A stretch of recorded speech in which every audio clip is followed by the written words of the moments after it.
In a world where preseason Super Bowl favorites crumble under primetime lights, where the league's most explosive offense is reduced to a whimper by a hungry Eagles front, where a quarterback's growing pains echo through the silent U.S. Bank Stadium, and where the Green Bay Packers barely escape the Grim Reaper disguised as a two Giants win team.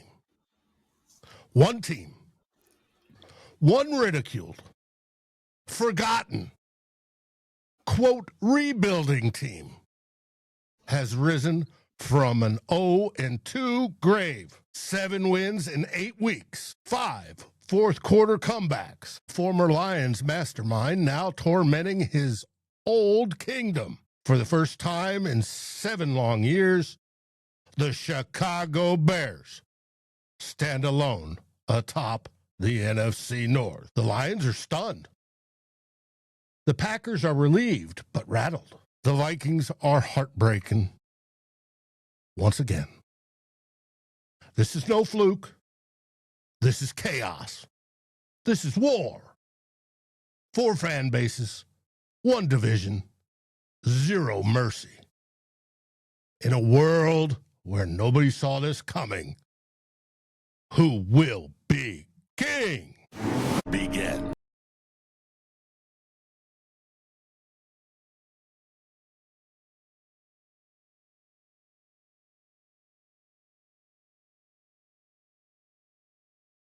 Yes, indeed.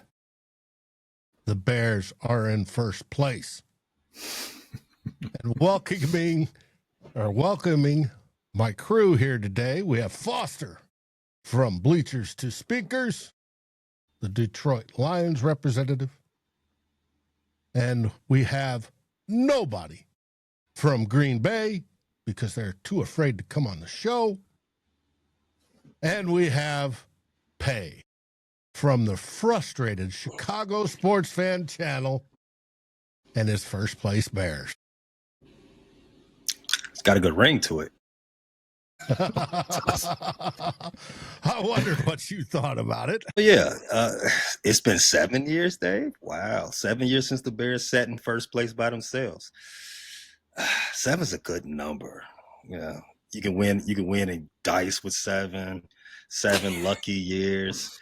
But let's not wait 7 long years again. Let's make this a yearly thing. 7 wins, right? Yeah, 7 wins, 7-3. It usually happens about once a decade. Same with the Lions back in the day. But it is what it is. And I can tell you the rest of the division is shocked. Shocked, I say. The word fraudulence even come up. Wow. That's funny. Shouldn't. It shouldn't. The word fraud shouldn't be coming up from a team we beat, but hey, you know. Hey, no, we gave that one away. That was pure and simple. But we'll get into that. But first, let's go over Week 11 recaps. We'll start off with the team in the middle, the one we all love to hate, the Green Bay Packers. Storyline for this game was it was an absolute trap game for the Packers. Packers played down to the 2-8 Giants that had just fired its head coach and was starting Jameis Winston. Looked like completely dysfunctional for 50-plus minutes. That is, the Packers did. And then they made just enough clutch plays in the final 8 minutes to escape with a win that felt more like a loss in the locker room. Did either of you guys catch any highlights from that game? Or lowlights? I caught the horrible Harlem Shake that Jameis Winston tried to pull. That's about what I got out of that, but not too much of the game. Go ahead. No, I had, usually on the quad box when I'm watching stuff on Sunday, I try to have some of our upcoming opponents up there just so I can get a little bit of a read. That's how I was zeroing in on Mr. JJ before our match there, Dave. But yeah, I was watching this game from the Packers, and the Giants had a late lead, and I don't think you can you can push it away. It's like, oh, Jordan Love had to lead the game for a minute. Jacobs, he left the game, didn't come back, and he might be missing some time. I don't think you can dismiss the Giants in just that way, just because it was just injuries for the Packers. No, I think the Packers are trash. They did play for 3.5 quarters. Absolutely sloppy, uninspired, and borderline incompetent football. I'll give you that. When is Toyota-thon?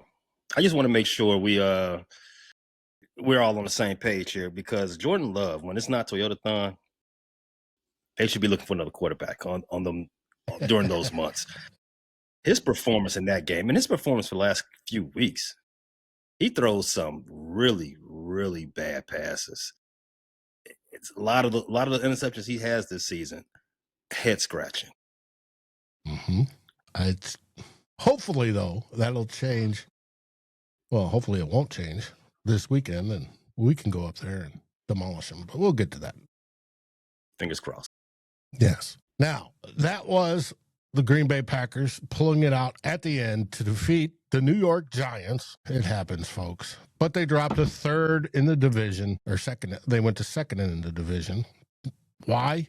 Because the team that was in tied for first and could have been better lost as well. Foster, you want to tell us about your game? Yeah, it wasn't a pretty performance.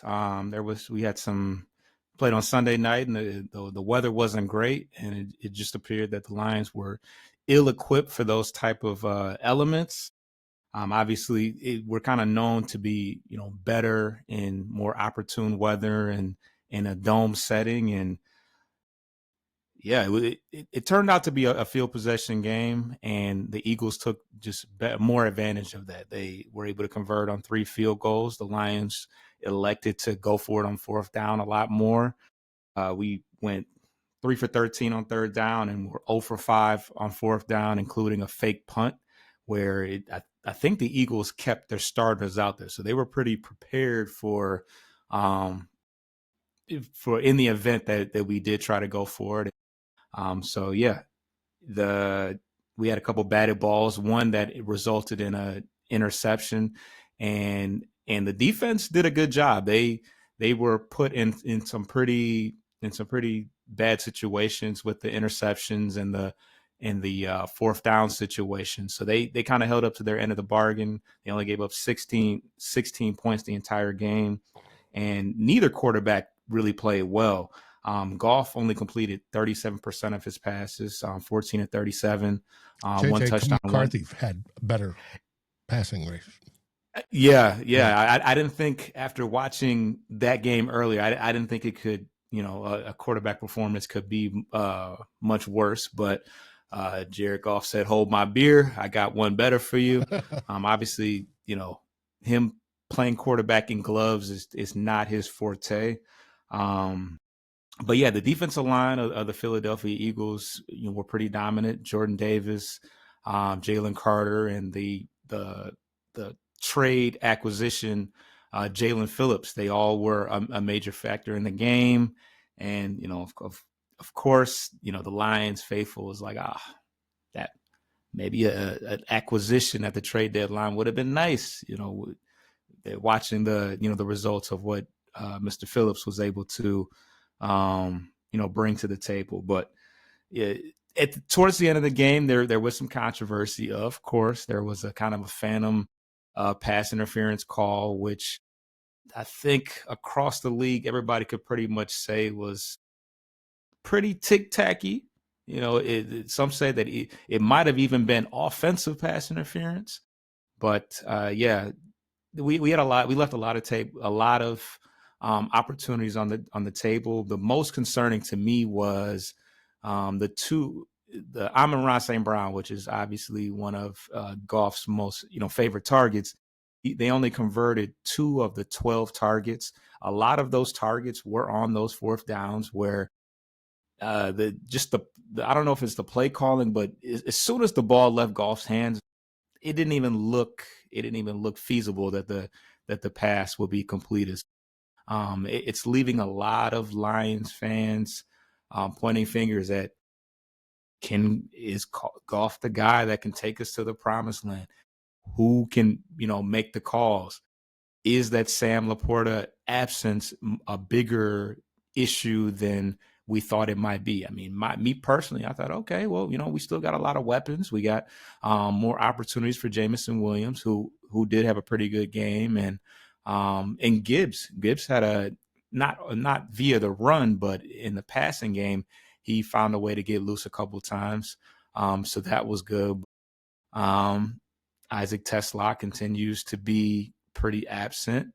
And 10 errant targets to Amon-Ra St. Brown is something that you did not expect to see. And he even dropped a couple questionable passes as well. So, we got some work to clean up, and we certainly need to handle our, the Eagles was a measuring stick for us. And, they are coming off a Super Bowl, and we now know that we are likely a tier below that. We gotta change some things around, and it's very important that we get it. It just showed how important home field advantage is for us, which I'll talk about a little bit later as far as the weather and things of that nature. But they were able to kick field goals, and we were going for it on fourth down and not converting. So that ended up being the deciding factor. I heard Man Campbell even apologize for some of his failed play calls. It wasn't great. And with him alleviating John Morton of those, of that role, he put even more pressure on himself to make, get the job done. Everybody was singing high praises, and we were all, having a good old time at the way we did the Commanders. But now that we're facing the NFL, NFC elite, it's tougher. Absolutely. Yeah. It's tougher this time of year. People are party's over. Have identified themselves and how they want to play, and things are starting to lock in officially for the season. Well, better luck's next time, I guess. And I think Laporta being out is big for you guys. Yep. So we love our tight ends. Now it's pause. Now it's to the only interdivision game we had last week. The Chicago Bears traveled to U.S. Bank Stadium and obviously won. I've already said that at the beginning. Pay, what's your story on this game? And then I'll give mine. They didn't just win, Dave. They handled business. That's what happened.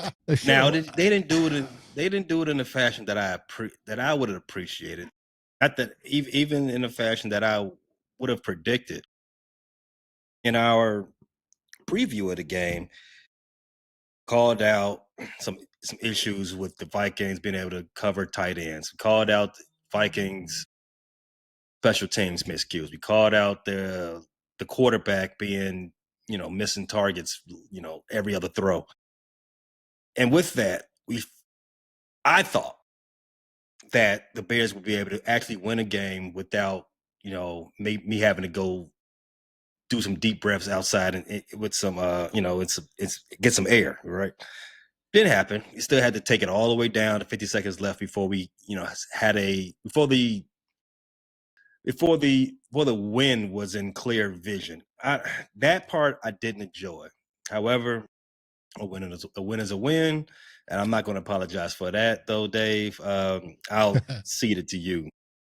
No, I'm seeing a lot of your fans say they've had enough with this cardiac team because it's coming down to the last second every last time for you guys to win.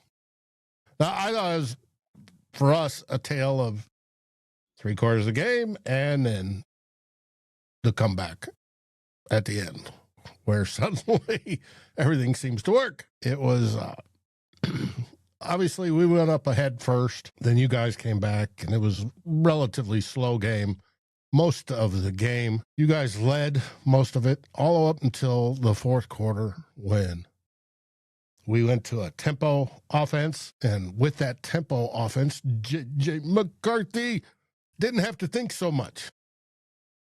And he settled down, and he made completion after completion after completion, versus before when he would, every other pass or every third pass, he'd just sail it over the receiver or throw it behind him or whatever he was doing, be off target. His feet were constantly dancing. His stance was too wide. There's all sorts of mechanical issues. But he came back and we drove the field and we took the lead. But we left 50 seconds on the clock. And instead of our special teams coach opting to blast it through the end zone and having our defense make sure they stop you, no. He kicked off to one of the best returners in the business this year. And it was returned for 54 yards. Had all that time. Now, the whole idea of not blasting it through the end zone was, well, they would only need 20 yards to get in the field goal range, or 20 or 30, and they could have done that in 50. Nope. They gave it to them all at once. Hey, yo. And then you guys just ran it down the clock to 0, or just shy of 0. Santos came in, did not miss this one, and you guys won 19-17. It was heartbreaker for us, the fact that we couldn't sweep you, that you won in our house, but we played so poorly, absolutely so poorly, especially on offense. It was bad. We had Justin Jefferson dropping footballs, Jordan Addison dropping footballs, TJ Hawkinson dropping footballs. Those guys are supposed to be the ones that help J.J. McCarthy mature. And I'm talking, they drop footballs. They hit their hands, and they drop footballs. And we've got fans saying, well, he throws it too hard. No. Yeah, he does, but that's not the reason a wide receiver, Pro Bowl wide receivers, Pro Bowl tight end, Pro Bowl wide receiver, they should catch those. They didn't. We even had the run game going. It was efficient. Well over 5 yards per carry with both backs. Do you think we could stick out the win in an ugly win? Nope. So the Minnesota Vikings dropped to 4-6 and have a 2-point-something% chance of making the playoffs and are last in the division. And they made the Bears first in the division. Once a decade, brother. Once a decade. The math needs a little bit more math, but, we'll take it. Oh, it's been a rough week in Minnesota. So, Broski Bear says the difference in the game was 2 turnovers. Lucky it was only 2 turnovers. Yes. J.J. McCarthy's 2 interceptions. And those 2 interceptions came on first down, if I'm not mistaken, too. The one to Kevin Byard, I think Kevin Byard just, he's a vet. He tracked him. So I don't think that was a very – I don't blame McCarthy for that first interception he threw to Kevin Byard. It's a little underthrown, but, those tend to happen. The second one, brutal. Mm-hmm. Terrible. It was. So I've been in a pissy mood all week. But I hope I cheered you up today. Oh, yeah, you definitely cheered me up, Dave. Yeah, I love the cadence in which you gave all the Bears their flowers. First place and all this stuff. Bears then stumble over themselves. The cadence in which you spoke, it was maybe too messy, Dave. Too messy with glee. It was very difficult to keep this table from rising. FYI, but I enjoyed it. Thank you for cheering me up. Okay. All right. Right now it is time to take a break. Maybe get some Garrett's popcorn so we can earn a little bit of money and I can keep myself in whiskey because Lord knows the Vikings make me drink. And we'll be right back. And we're back. All right. There was week 11 games in review. We've already celebrated the Chicago Bears being first in the NFC North. We're going to see if that lasts till the end of the season, but we'll see. Now it's on to week 12. In the first game on the docket, we all play Sunday at noon Central, 1 Eastern. First game on the docket is the Pittsburgh Steelers at Chicago. Chicago Bears. Does Aaron Rodgers play, and does he still own Soldier Field? Emphatically no. If he pull his skirt down and don't play B, we can prove it to him come Sunday. Yeah, I'm talking directly to you, Aaron Rodgers. We want the old man to come on out there. Come on out to play. We doing just like the Warriors back in the 70s. We clanging them bottles together. Come on out here. We want our lick back. Come see us. Great movie. Yeah, absolutely one of my great favorites. Movie. Way before your time, Foster. Broski Bear asked what I'm sipping on. Down damn near the last of my Iden stills, Irish. Been busy today. It's been a rough day. It's been a rough week. But, all right, so you think the Bears are going to handle the AFC North leaders, Pittsburgh Steelers, with ease? Leaders? Wow. Ease? The Bears don't do anything with ease, Dave. Even when I say it's supposed to be easy, they tend to leave a lot to be desired in that category. Let me tell you about the Pittsburgh Steelers, though. Their offense leaves a lot to be desired as well. Aaron Rodgers, I don't even think he averages 200 yards yet. But I had to look at the numbers. I haven't really got into the preview portion of the week yet. But I do know this. That man looked washed. They signed him to be an MVP, Aaron. He's far from that. They're getting the Jets, Aaron, right now. They're getting the worst version of this part of Brett Favre's career, right? And I love that for him. I love that for the Bears' chances come Sunday. The defense for the Pittsburgh Steelers is not a typical Pittsburgh Steelers defense either. I don't think their defense is all that good. I think the Bears have an excellent shot to go ahead and continue the good vibes, continue putting wins up. First stop Pittsburgh in the Pennsylvania tour come Sunday. Now, if Aaron does tuck tail and duck the Bears so we can't get that lick back, okay, that's fine. We just take it out on Mason Rudolph. He used to get hit in the head, getting hit over the head with helmets, right? Or was that Duck Hodges? I don't remember. One of them Steelers quarterback. Whoever line up under center, we put them in the dirt. We're gonna put them in the dirt, and then we're gonna put them in the blunt. The line opened up 1.5. Bears favored, but once Rodgers' uncertainty, it's gone to you're favored by 3. Home field advantage. Now, even with all the bravado and confidence that I have, again, still, the Bears don't make stuff easy. I still need to see more from my quarterback. I need to see him start to be a little bit more consistent. The franchise quarterback needs to play better. There was no excuse for him to have like numbers like J.J. McCarthy last week. Some of the drops, the drops happen, but some of the passes, we've been talking about this since the first time the Bears played the Vikings. Passes too high, he's leading receivers too much, things of that nature. That part of it just needs to get together. Everything else though, Dave, I don't have an issue. His command of the offense, the defense. The defense is what it is. Defense is just bad. We got too many guys out. Too many high-profile defenders are out. Maybe getting one back this week. Maybe fingers crossed. Well, maybe I don't know. Fingers crossed on maybe Jalen Johnson be back this week or in the near future. Kyler Gordon is supposed to be back from IR this week.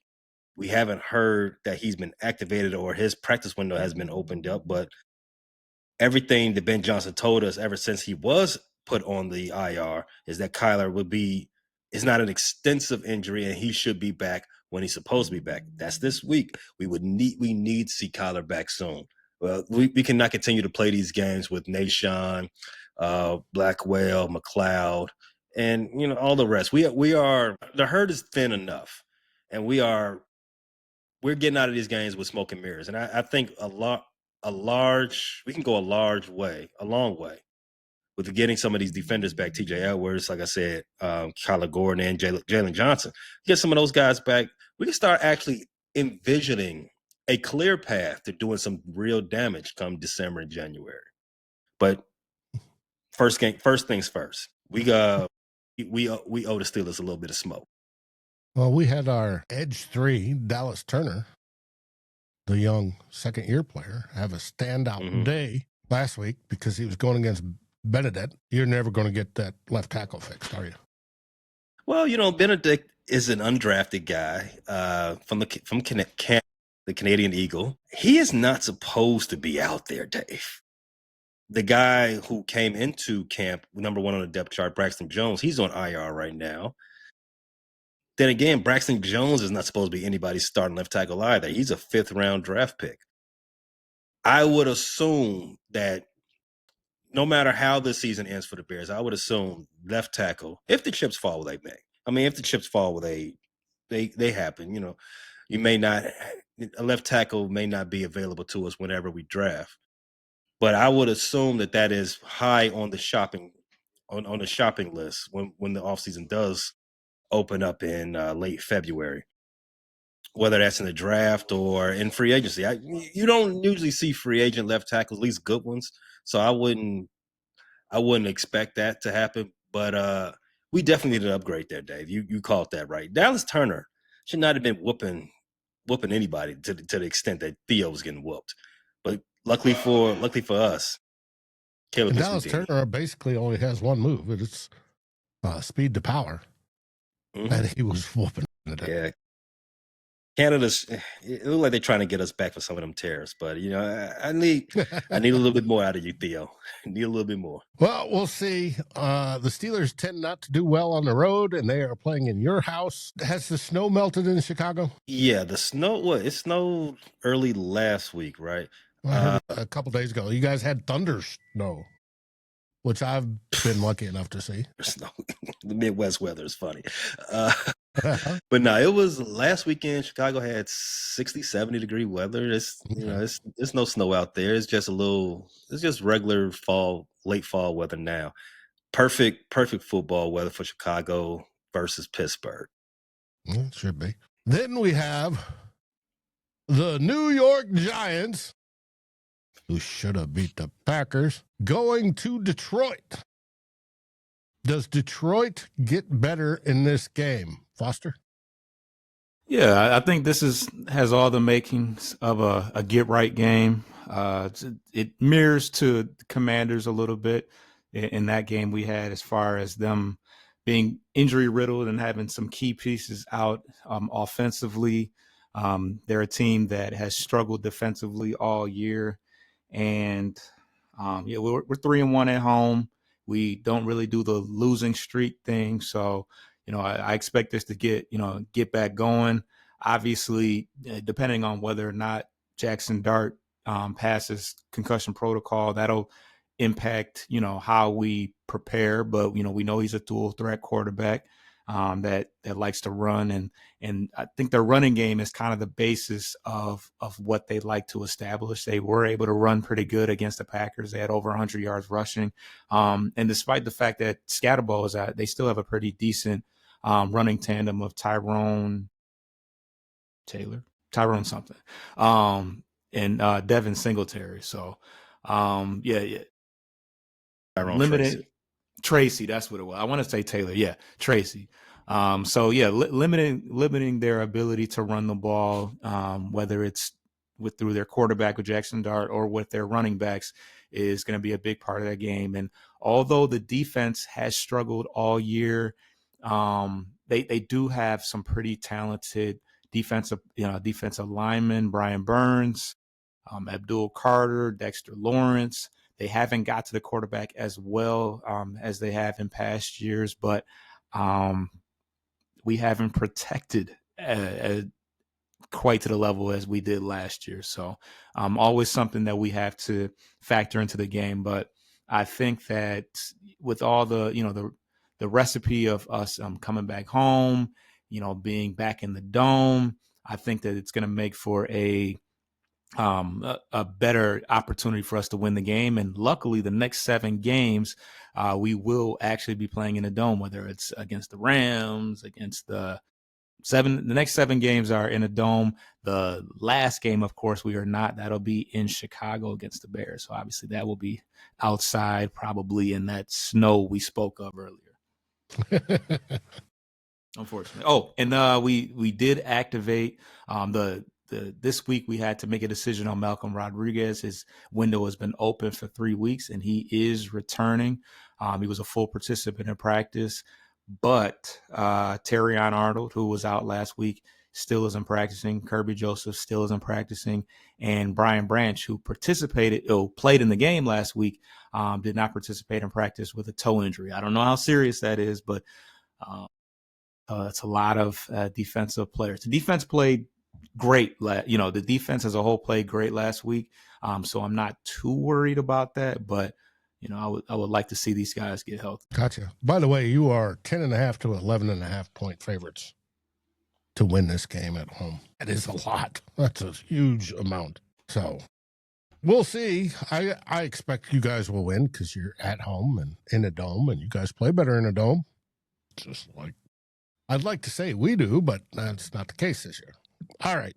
Speaking of we being the Minnesota Vikings, we travel up to the Green Bay Packers, or over to the Green Bay Packers. FGB. FGB. It's FTP. It's a divisional rivalry, obviously. Playoff implications. The Packers are 6-3-1. If they lose again, they drop, and we win. We keep our playoff hopes barely alive. It's going to be another classic border battle at Lambeau. Packers are favored, but not by much. They're favored by 6 to 6.5, which I think is a joke, but okay. They're injury riddled.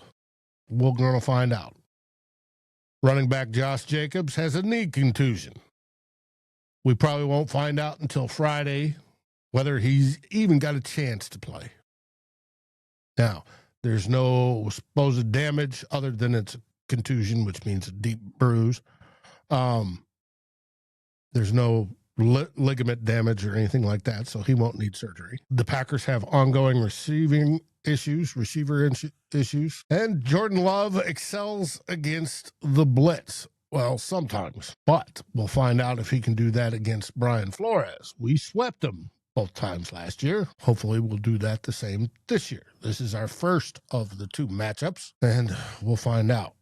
We play them week 18 in our house to end the season. Hopefully it will be for a playoff berth, but we will see. Packers fans are saying Love owns Flores. Okay, that's why you went 0-2 last year. And I think it was Yikes. Lost the year before too? No, I don't think so. They're hoping for Lambeau magic. That's what they're hoping for. That's probably to not get blackout drunk before the kickoff so they can watch their team lose. But we'll see. But our game is on Fox. Most of Fox National will have it, except for from about Detroit eastward, we'll have the Lions and the Giants. Pay your games on CBS. Hosting the Steelers. Always cross. No. Yeah. AFC teams got to play on CBS. That's not my fave. Go ahead and hurry up and win that game real fast. We get back to Fox where we belong. But I can't wait. It's another game over free air TV, which makes me wonder why I buy Sunday ticket, but when I only have to watch it like 6 games of the year. But that's coming into this season. We'll probably get a lot of less TV time next year. So, oh yeah. You see, Dave, you spoke too loudly. All your 6,000-7,000 followers. One of them snitching to the NFL right now. Like, hey, you gotta plug up that hole. But it is what it is.